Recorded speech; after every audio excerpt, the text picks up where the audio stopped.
À compter du 31 décembre 2016, toutes les personnes occupant illégalement le domaine public de l'État seront déguerpies, a annoncé récemment le ministre du Cadre de vie et du Développement durable au cours d'une conférence de presse à Cotonou. Nous aurons individuellement la liberté de dégager par nous-mêmes les trottoirs. Mais à partir du 1er janvier, l'État va intervenir. Ce n'est pas la première fois qu'une opération de déguerpissement est annoncée en République du Bénin. Le président Yayi Boni avait, il y a quelques années, tenté de dégager les seuls vendeurs de carburant aux abords des routes avant de faire marche arrière devant la pression populaire. Alors, Talon réussira-t-il là où Yayi a échoué? La réponse de son ministre est sans équivoque. Je voudrais vous rassurer que la volonté de l'État sera entière jusqu'au bout. Outre l'amélioration du cadre de vie, l'opération de déguerpissement vise à terme la formalisation de certaines activités économiques dans un pays où le secteur informel occupe une grande partie de la population.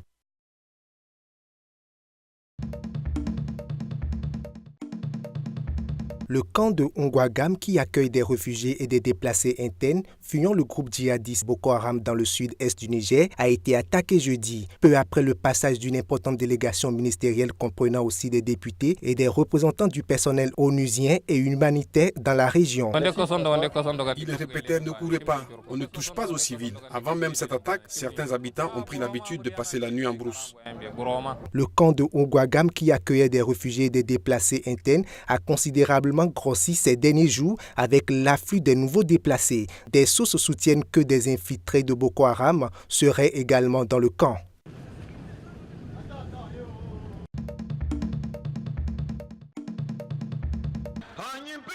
Quelques 800 Mozambicains se sont réunis à la place de l'indépendance samedi devant l'hôtel de ville de Maputo pour demander la paix. Depuis 2013, le Mozambique vit une nouvelle période d'instabilité depuis que la Renamo, le parti d'opposition, a repris la lutte armée.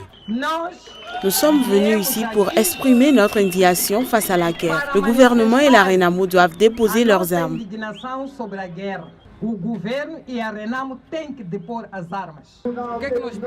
On ne veut pas en finir ici. Si l'on voit que le problème continue, nous ne resterons pas silencieux, mais on espère avoir été entendus. 40 ans après son indépendance, le Mozambique reste une nation en devenir, traversée par de nombreuses lignes de fractures qui menacent de la faire replonger dans la violence. L'accord de cessation des hostilités signé le 5 septembre 2014 avait permis au chef de la Renamo, Afonso Dhlakam, de quitter le maquis pour la 5e fois. Depuis 2 ans, la tension entre le pouvoir et l'opposition a repris, laissant les Mozambicains désorientés.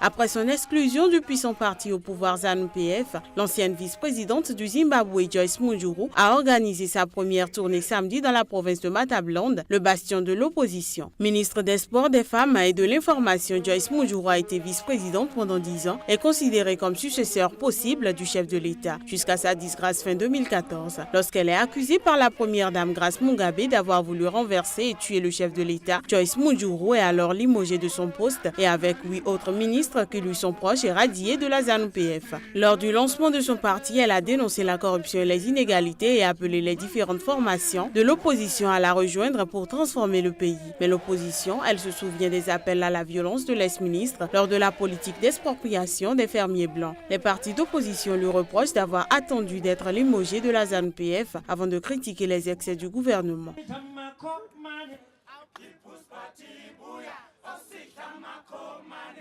Bring